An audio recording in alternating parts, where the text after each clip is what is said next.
Kim Jong Un, the youngest of Kim Jong Il's three kids, spent most of his youth hidden from view, and little was known about him. He was reportedly schooled at the International School of Berne in Gümligen, Switzerland, before attending the Kim Il-sung National War College in Pyongyang from 2002 to 2007. Kim Jong Un began joining his father on military inspections when he was a teenager. He was suspected of working for either the Korean Workers' Party, the ruling party, or the Army's General Political Bureau, both of which were involved in spying on government leaders. Early in 2009, rumors began to surface that he was being groomed to be his father's eventual successor. In 2009, he was named as a candidate for the Supreme People's Assembly, and in April of that year, he was appointed to the powerful National Defense Commission, or NDC. Kim Jong Il held the presidency of the NDC, which is the country's highest office, according to the constitution.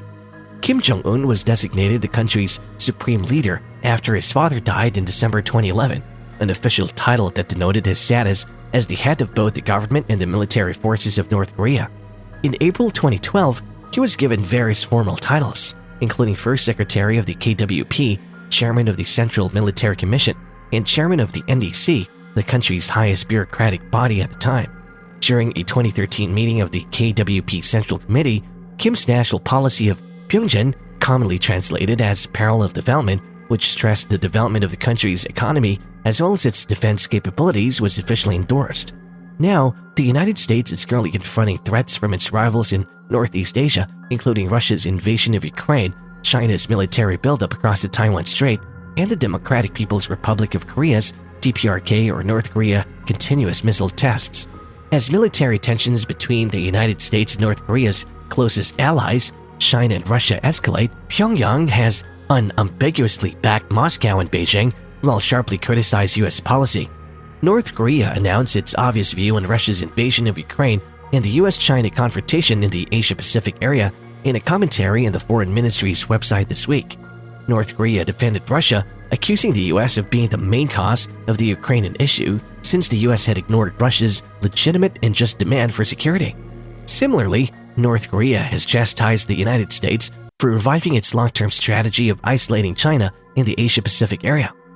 Furthermore, as the US and China's strategic rivalry has intensified, both governments have sought to acquire ideological friends in their battle for global hegemony. Strengthening US relationships in Asia has been Biden's approach for stopping China's military growth. However, US efforts to improve ties with South Korea and Japan have resulted in a convergence of interests and increased cooperation among China, Russia, and North Korea. All of these trends appear to point to the emergence of a strategic triangle aimed at limiting US dominance in the region and supporting a multipolar world order. The plenary conference of the Korean Workers' Party's 8th Central Committee, which took place on December 27th to 31st, 2021, received little attention. Kim's remarks at that meeting took the place of his regular New Year's Day message, making it impossible to acquire a clear picture of the DPRK's foreign policy priorities or direction in 2022. Only principled concerns and relevant strategic directions for dealing with the fast-changing international political situation were revealed. While the phrase principled issues does not provide much information, it appears to imply that Pyongyang will continue with its frontal breakthrough and power-for-power approach as its external strategy, in line with Kim's earlier pledge to strengthen national military capabilities during the 8th Party Congress in 2021. However, and perhaps more importantly, the DPRK's foreign policy plans for this year appear to have recently been recalculated to account for the emergence of new geopolitical realities, such as the conflict between Russia and the United States over Ukraine and China, and the United States over Taiwan. North Korea has already put pressure on the US by showcasing its missile capabilities 8 times since the beginning of the year, and Kim Jong Un has hinted that the DPRK may violate its nuclear and long-range missile testing ban. The timing could not be better for North Korea to face the US by forming a single front with Russia and China to thwart the current US strategy towards these 3 countries. Pyongyang's measures to develop ties with China and Russia are not unique, since both countries look to be increasingly supportive of Pyongyang's government. China and Russia vetoed the United Nations Security Council for adopting additional sanctions against North Korea for its recent missile launches on January 20th, 2022.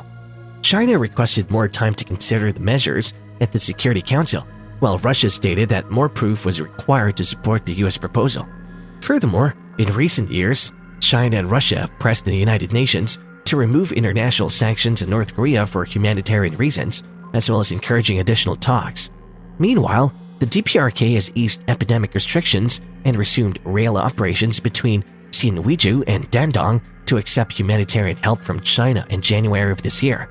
Russia and North Korea discussed boosting bilateral ties on February 7, 2022, and have exhibited signs of planning to partially restore commerce between the two countries.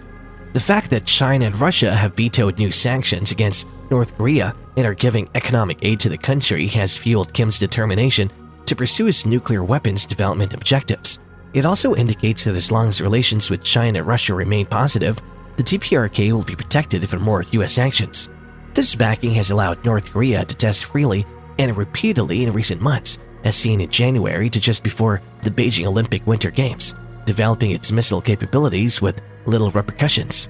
However, it's unclear what strategic advantages China and Russia derive from North Korea's nuclear weapons development. One goal of North Korea's missile tests appears to be to validate the susceptibility of US and Republic of Korea or ROK missile defense systems to North Korea's new ballistic missiles, particularly the Terminal High Altitude Area Defense or THAAD. The results of these tests might potentially be used as a guide for China and Russia as they work to improve their missile capabilities in order to overwhelm US defensive systems. Furthermore, China and Russia are always looking for measures to lessen the United States' military presence in Northeast Asia. If US DPRK talks are restarted in the future, ending US ROK military drills and withdrawing US strategic weapons from South Korea may be framed as acceptable retaliation for North Korean nuclear concessions, all of which would benefit Chinese and Russian interests. Despite Beijing and Moscow's official hostility to North Korea's nuclear weapons, the regime's existence is important to Beijing and Moscow because it can act as a buffer against US influence. North Korea's WMD serve as a reliable deterrent against a possible US strike on the regime in Pyongyang. This is a cost China and Russia are willing to bear. The growing enmity between China and Russia, as well as the United States, definitely benefits Kim Jong Un. The current split security architecture has added to the difficulty of addressing the nuclear issue with North Korea. To impede America's and its allies' expansion in the region, Beijing and Moscow are willing to prioritize building ties with Pyongyang over denuclearization for the time being. This strategy makes it difficult for the US and its allies to build world agreement on North Korea's complete denuclearization, and it allows Kim Jong Un to continue testing sophisticated nuclear and missile technologies. In general, the DPRK's frequent missile tests have been interpreted as an attempt to gain leverage on the US. However, North Korea may be pressuring the US to make concessions first, such as eliminating sanctions and ending joint military drills in order to resume dialogue. Both of these moves are something that China and Russia would like to see. The success of this will hinge on Kim Jong Un's ability to persuade the US to change its core stance toward North Korea or hostile policy before discussions can resume. In addition, because nuclear weapons are the most effective means of securing the regime's long-term existence, Kim Jong Un no longer uses them as a bargaining chip. From the experiences of other countries facing long-term threats from the US or other global superpowers, North Korea has learned the value of nuclear weapons. The most recent example is Ukraine, which after dismantling its nuclear weapons 3 decades ago is now entangled in a fight with Russia. In conclusion, North Korea is expected to have a considerable number of ICBMs in the next few years if its current pace continues. If Pyongyang achieves this level of nuclear capability, the resulting power shift in Northeast Asia might jeopardize regional security and cause unrest in Seoul and Tokyo.